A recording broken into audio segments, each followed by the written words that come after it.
எங்க பசங்களுக்கு எல்லாம் ஸ்கூல் லீவ் விட்டாங்க.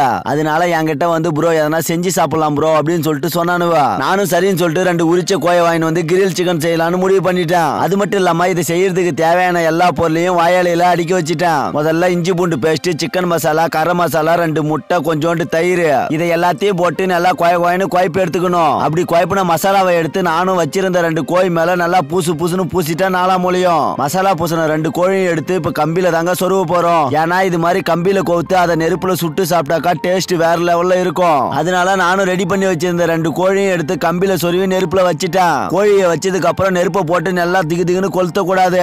ஒரு மீடியமான நெருப்புலயே வேகணும். கோழி இந்த மாதிரி வேக ஆரம்பிச்சதுக்கு அப்புறம் கொஞ்சம் கொஞ்சமா எண்ணெய் ஊத்தி நேர்க்கணும் அது மேல.